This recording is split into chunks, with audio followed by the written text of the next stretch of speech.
Okay, so, right, I think we are officially live. So, anybody who's here, just say hello and tell me where you're from and how you're getting on with everything, and whether you're managing to put any of the information you've learned into practice. I'm interested to know how everybody's getting on with that.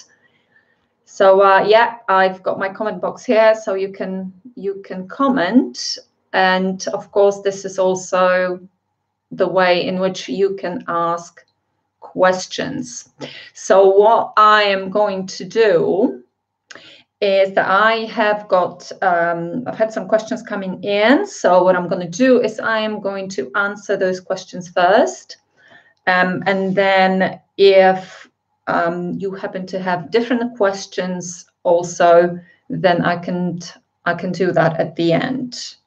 So right, so looks like we have 4 people at the moment, and yeah, just let me know that you can see me and hear me okay before I actually start answering those questions. That'll be great if somebody could let me know that you can hear me and see me okay.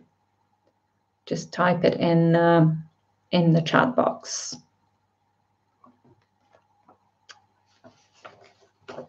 So I'm otherwise going to assume that that is the case. And so I'm going to start going through some of the questions here.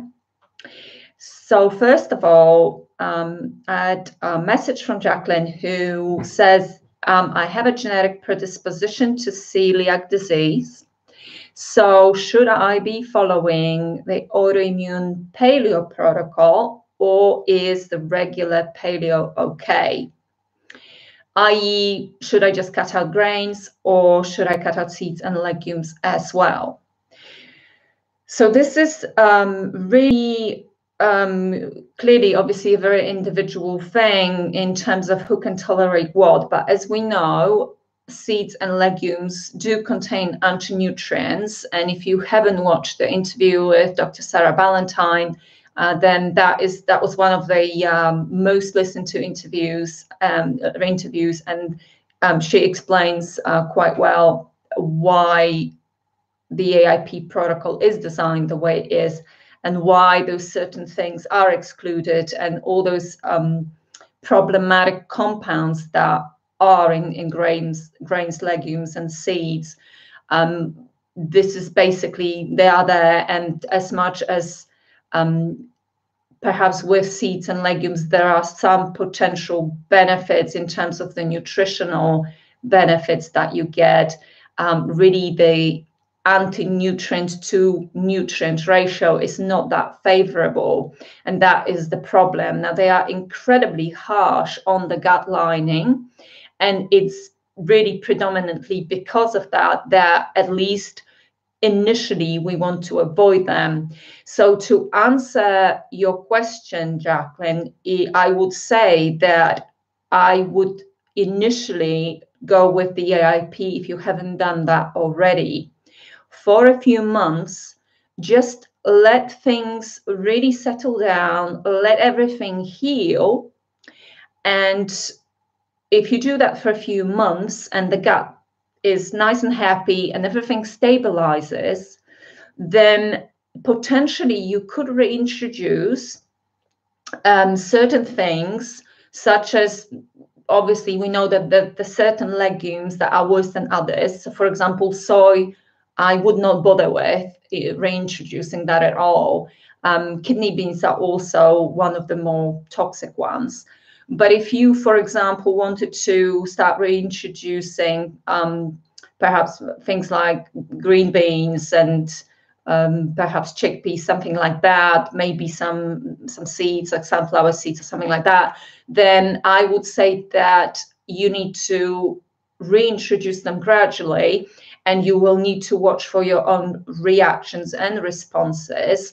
So given that you don't actually have any specific sensitivity towards those foods. If you soak them and sprout them, then potentially that'll be okay. But I would still give your gut and your body a few months off of those things so everything can heal really well. And then after that, of course, it is worthwhile trying to reintroduce some of the things, just simply and purely because we want more variety in our diet, and we don't want to stay on a really restricted protocol, whatever that protocol is, for ideally for long periods of time if we don't have to. So that's what I would do. I would start reintroducing very slowly, and I would definitely go with those methods that reduce anti-nutrients activity, such as soaking and sprouting. So hopefully that answers that question. Then I had another question from Diane, who was asking, when is the best time to take psyllium husks capsules? Should they be taken away from food and supplementation?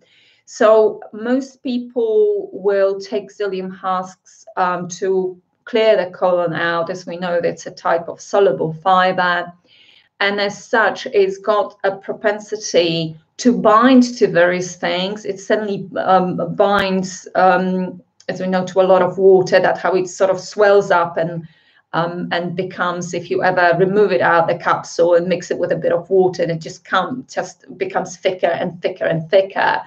And so it is quite good at binding to different things. And so as such, perhaps it's not, psyllium husk is not looked at in the same way perhaps as some other binders, but I would still say that the best way to take psyllium husk, just to make sure that you're not removing anything that you don't want to be removing, and you're not you're avoiding the psyllium binding to nutrients, because that can happen. Things like magnesium, calcium, iron, zinc, those nutrients will, if you have too much fiber in your diet, for example, you will be actually binding and removing some of those nutrients.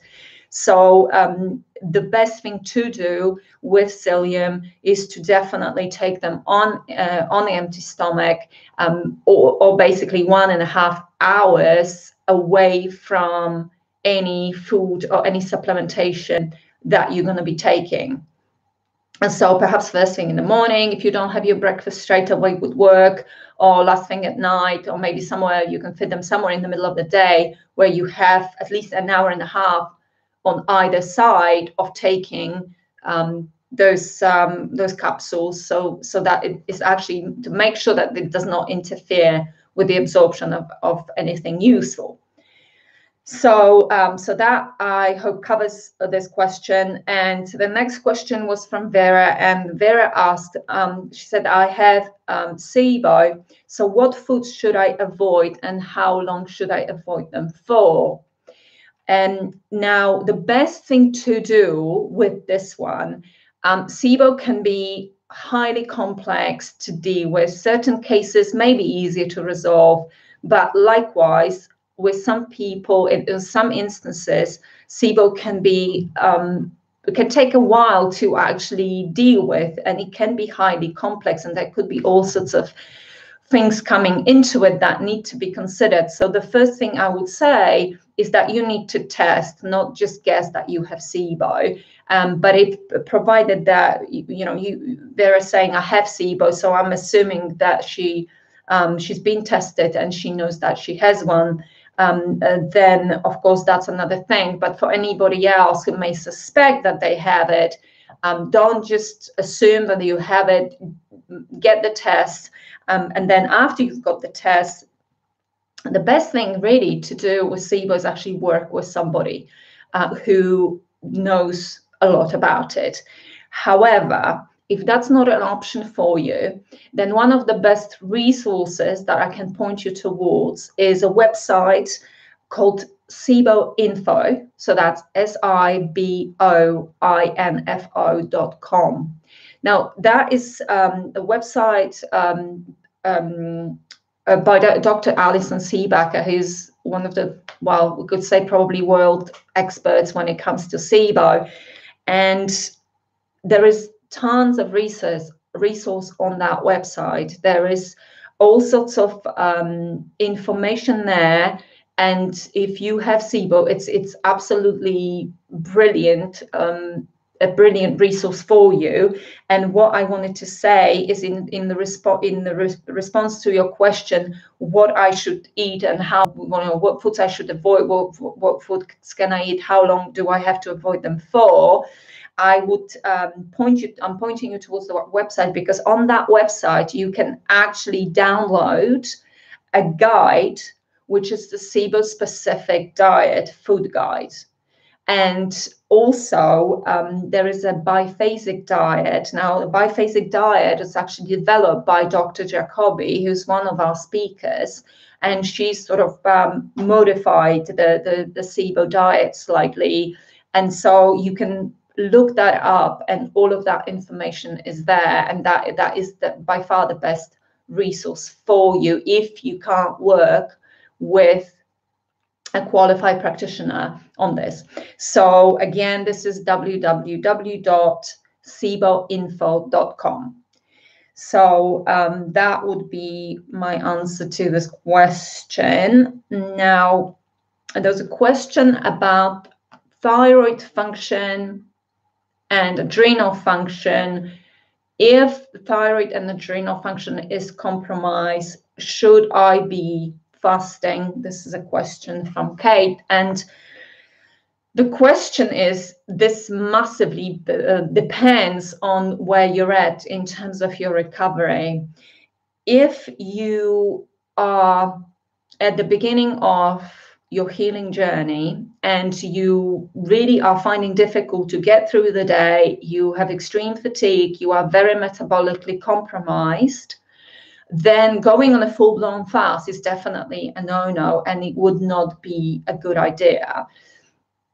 Fasting in general, of course, has many benefits, as we know, but we need to be very, very careful if we have a chronic condition or how we go about it. And a lot of people during the event were talking about intermittent fasting, so the time restricted feeding, meaning that you only eat within a few sort of 10 to 12 hour window. Some people go for 8. So that is, of course, different from actually going on a water fast for a few days. Intermittent fasting is hugely beneficial, but again, if your body is currently struggling and you're trying to rebuild your adrenals and at least regenerate some of your thyroid function, then the best thing you can do, I'm not saying forget it altogether. What I would actually say is that look at what you're currently doing. And if, for example, if you're currently eating in the 16-hour window, then I would say that very, very gradually start cutting, decreasing that window. So say at the moment you are, you say asleep for 8 hours, but literally you wake up in the morning and you have to have food, and then you have food sort of just before going to bed.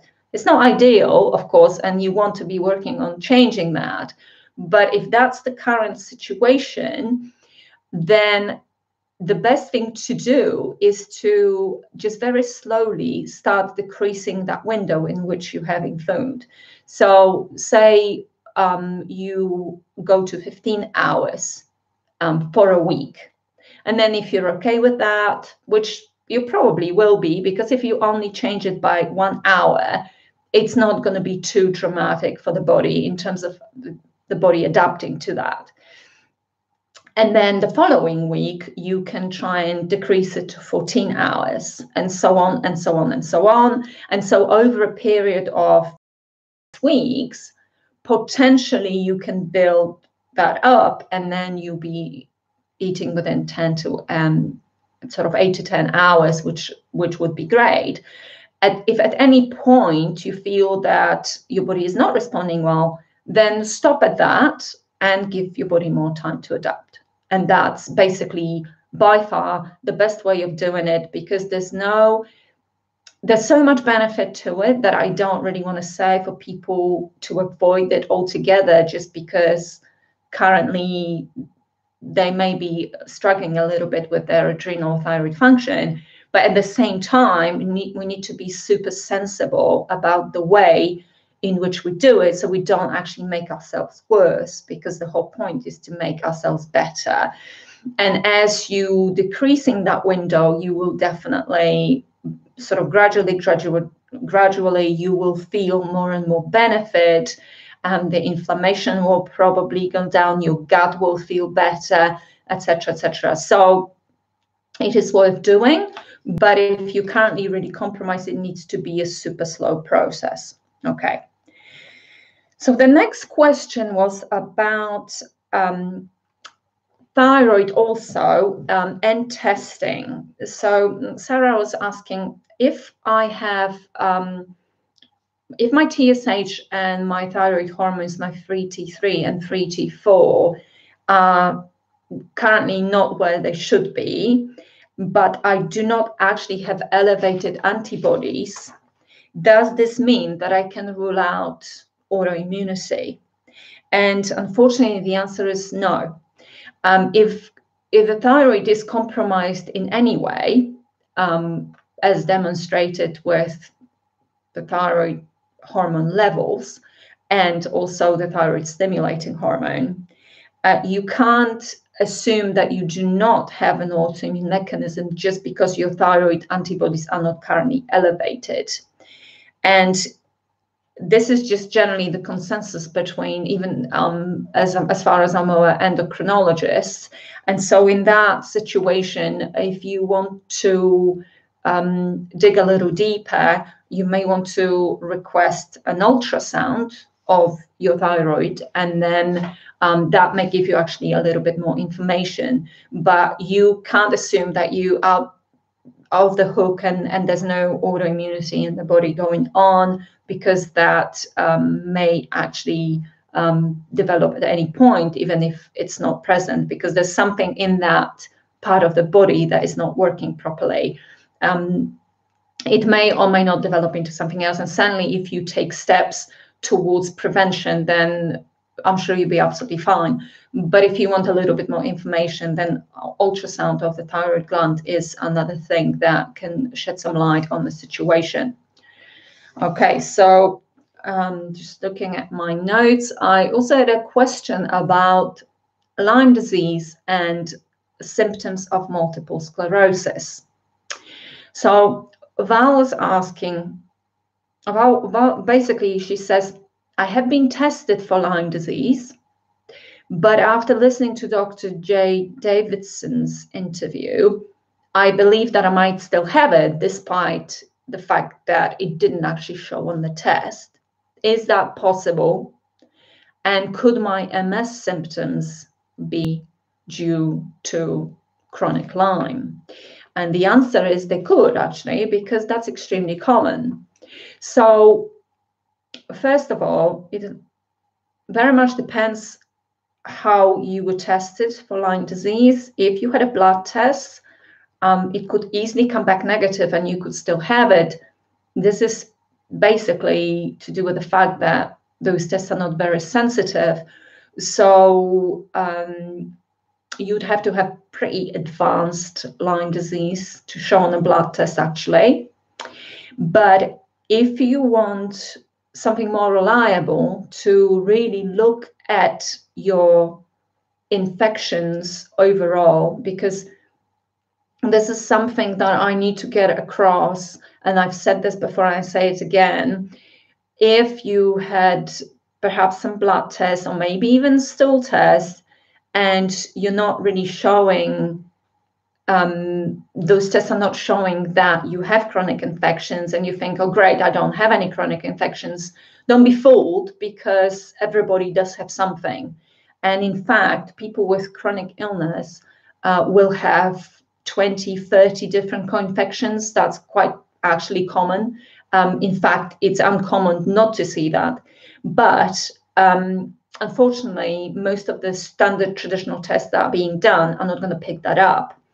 So the best thing, and I already said that during the interviews, but in case you did not listen to the one I did with Dr. Gerald Smith on bioresonance, your best bet of diagnosing chronic Lyme, or in fact any other potential chronic infections that you might have, is with bioresonance.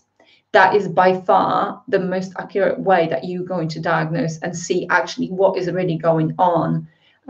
Because otherwise, from those other tests, you will have fragmented information and not necessarily full information. So I'm a great believer in actually using bioresonance for diagnosing those infections, and also you can use that same modality for treating them. So if you have never heard of it before, look it up, and maybe there's somebody in your area who uses bioresonance, and then you can go and at least have yourself checked up. This modality can be used remotely. So even if there isn't somebody in your area, you may still want to explore that, because there is a possibility of doing that remotely, interestingly enough. So that's the beauty of this modality. Is really quite it's been around since the 1930s, but it's only going to be getting bigger and a go-to modality for things like that in the future. I'm absolutely certain of that. So that's and just one thing about Lyme disease and MS. I actually know of quite a few people who had symptoms of MS, and it was chronic Lyme. So it's extremely common that is how chronic Lyme can manifest, and those people get diagnosed with MS, whereas in fact they don't have MS as such. Well, they obviously have a destruction of the myelin sheath as a result of the infection, such as Lyme, but it could be something else also. But actually, once that chronic infection is dealt with, those symptoms go away entirely. So it's definitely worth looking at if that's something that you suspect may be the case for you. So I had a question from Anna, who was asking. She said, I want to start making some positive changes right now, but I feel a bit overwhelmed and I can't decide where to start. So I would say, go back to the implementation and accountability program that you have in your membership area and the tutorials, and really work through them. And I would say that you need to, usually when people get overwhelmed, is because they're trying to do too many things at the same time. And that is particularly when you're struggling with something with your health, that's not a good thing to do. The best thing to do is to think, what area am I sort of lacking the most in? So is it food? Is it that, what's my biggest downfall at the moment? Is it food? Is it toxicity? Is it emotional stuff? Is it infections? And then if you just think for a second where you could have the most impact, then focus on that one thing to begin with. And not just that, but just pick one thing. Don't try and do too many things at the same time. And pick that one thing. And once you picked it, you need to sit down for 5 minutes and figure out how you can organize your life so that you can make that achievable and possible. So in other words, if the biggest downfall for you right now is eating grains and you want to give up grains, then you need to be thinking, okay, that's all great, and I love the idea of that, but how do I make this achievable? And then you will need to be thinking, okay, on a day-by-day basis, that means I need to alter my shopping list and make sure that I need to shop for the right foods. I need to perhaps pre-prepare foods, because perhaps I won't be able to get it right in the week. So perhaps I need to batch cook something or whatever. So you need to just focus on that one thing, and then build those micro steps that will help you achieve that one goal. And that's just focus on that one thing. And then once you've mastered that, move on to something new, and you keep that habit, and then you build a new habit, and so on and so on. But the micro steps are important, and also checking in with yourself to just checking that every day you are actually fulfilling that one thing, that one little target that you set for yourself. So like I said, do not try and be too overly ambitious with it. I think people can fall into that trap when they listen to all the information and they get overexcited about all the things that they suddenly think they should be doing, but that could easily overwhelm. So think about, you've not got to where you are in a week or a month. It's taking you years to, if you have a chronic illness, it's taking you years to get to where you are. So taking a few weeks to slowly build in new habits is really not that big a deal. And what you don't want to do is add overwhelm, because if you add overwhelm, then you're stressing yourself out. And if you're stressing yourself out, you actually disrupting your healing process. Because as we know and said loads of times, in order to heal, you cannot be stressed out. It's as simple as that. So and finally, there was one more question from Angela, who said, I had my gallbladder taken out 25 years ago. I have bloating and pain constantly, and detoxification pathways are not good. But unfortunately, all the traditional herbs and remedies that are recommended to boost and improve digestion, Angela seems to have a problem with. Now, I have to say that in this case, Angela, if you're listening, I haven't actually got enough information to be very specific with the advice that I'm going to give you, because one alarming thing for me is that you say that you have bloating and pain constantly, and that's been long term. Now, there's part of me that thinks there could actually be an infection happening within the gut. So the best thing would be actually to screen for that first and foremost. Since you're allergic to herbs, there could be some histamine issues there.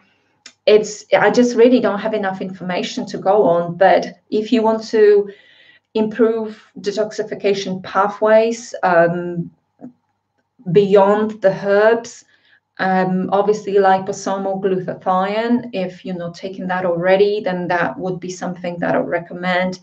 You did not specify whether you actually react to milk thistle, but obviously if you don't, then that would be a superb one to help the liver regenerate as well, because there's definitely something not right with the liver here. Coffee, did I just say that? No, I didn't. Coffee enemas is another one. So basically you administer that into your rectum, so you're not really drinking the coffee. And so potentially, even if you have problems with those other things, a coffee enema could really stimulate the liver into working better and detoxifying better. Of course, probiotics. If you're reacting to traditional Western herbs, potentially you could perhaps try something Ayurvedic or Chinese, but I'm guessing that if you're reacting to herbs, you may be reacting to those as well. And definitely work on your stress reduction, because that will be massively contributing to the whole problems. And if you're not taking digestive enzymes or oxbol or something like that, then I would definitely consider that. Like I said, this is quite generic, but I would need more details on your medical history. And what I don't like I said, is that you have pain. That's not right. So you need to be digging deeper. You definitely need to be looking into this more, and perhaps actually working with somebody who can order some testing for you and look what's actually happening. There's definitely obviously dysbiosis and stuff like that, but there could actually be a parasite or something like that going on. So if that's the case, you will need to deal with that, and then things could massively improve for you. And then finally, one final question from Linda was, what is your typical day like in terms of food? So what do I do in terms of food? I, most of the time, actually, most of my food is actually compatible with autoimmune paleo protocol. I've reintroduced some foods. I'm not strictly AIP. I was for a few months some years ago, and then I reintroduced things here and there to have more variety, because that's really the idea, that eventually we do want as much variety as possible. But I still am grain-free. And just an example, I could one day, for example, I could have squash or plantain with apple or something like that, and cinnamon and coconut pancakes, something like that. So we tend to mix roast squash with plantain and apple, or a combination of different combinations of those things.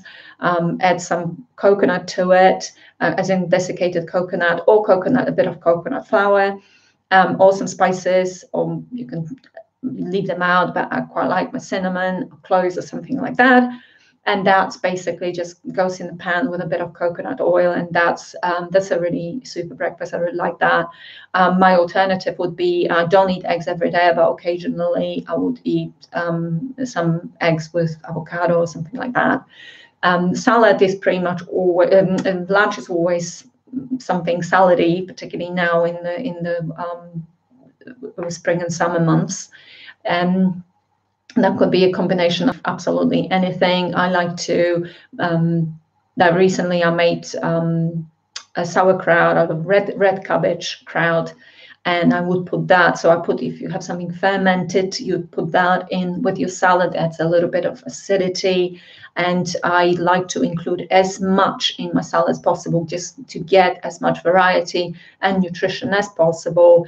So there would be definitely your usual lettuce, cucumber, no tomatoes, because my husband is allergic, but things like beetroot, definitely beetroot in my salad, or onion, leeks, avocados, stuff like that. And then perhaps something like ferments, perhaps a bit of sweet potato. So there's just so much that you can do with that. And then dinner is pretty much always something vegetably, sort of steamed vegetables, sauteed vegetables, with perhaps either goose or duck or chicken or fish or lamb or beef or something like that. Grass-fed and organic. I stick to my meat being grass-fed and organic. So that's basically, that's what we do here. And and I think that is, I answered the questions that I had here. That's all the notes. So if you have any other questions, just let me know in the chat box, and I'll do my best to answer them. So yeah, if by any chance I answered any of your questions already, then that's great. But if you have anything else that you'd like some help with, then I would love to help. But of course, you need to let me know in the chat box if there is anything else or not. And otherwise, I will sign up, because that is all I have for today. But I will say that I'm hoping that you are listening to the interviews, catching up on what you may have missed during the live event. I know I'm getting messages all the time. People are finding it useful, and they're enjoying it, and they're benefiting from it. And so that's obviously music to my ears. I'm really, really excited that this material is making a difference to people's health and ultimately people's lives. So that's really exciting for me to know. So any other comments you may have, of course, you can always comment in the membership area.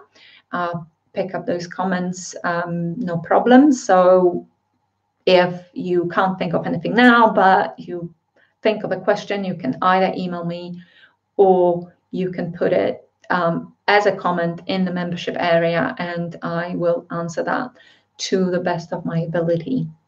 So I cannot see any questions coming in, and I don't know whether that's because you're not commenting or whether that's because there's an issue with the chat box. I'm hoping that there isn't. Oh, Susan says, hold on. Okay, I'm holding on, Susan. All right, okay, so at least there is a comment, so that's great. So that means that the chat box is working. Yes, I'm holding on, Susan. I'll give you an opportunity to type in whatever you're typing in. Anybody else? Anything else you can think of, or anything else that you wanted to add or comment on? Just let me know. And of course, we'll be doing this again. We're doing this for another 4 weeks. And then, of course, we will have our opening webinar to part 2 of the summit. So, of course, you are all invited to that also. Susan is saying, I'm wanting some advice about grain-free diet for vegetarians. I am vegetarian for 40 years, and this makes letting go of grains very difficult. Right.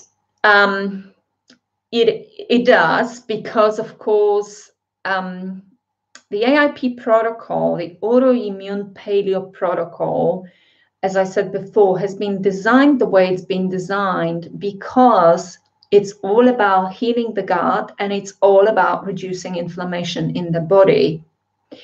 Unfortunately, vegetarian diet doesn't actually tick all of those boxes, unfortunately. I'm afraid to say so. When you don't eat meat or fish and you start then cutting out those inflammatory things that have anti-nutrients in them that we were discussing with Dr. Sarah and with other people, all your prolamins and agglutinins and lectins and this and that, lectins, oxalates and phytates and all of those things. It basically, if you are on a vegetarian diet and you remove all of those things, then you pretty much left with vegetables and that's it. And then, of course, you can only eat so much squash, as Susan is saying. Now, I'm not going to lie, it's not an easy one to get around. Potentially, if you were to do it for a period of time and at least let everything calm down, I'm not going to sit here and try and convince you to consider eating something that is not considered vegetarian, because clearly you do realize the consequences to your health and you're still making that decision. And I absolutely respect that decision. But I do not know many healthy vegetarians and vegans, I have to say. I really don't. I've been in the world of nutrition for over 20 years. And I really, basically, no, and that's fine. But then you need to also understand that there will be massive limitations to what you can do and what you can achieve in terms of healing. That's just this is not. It's biochemistry. It's how it is. So if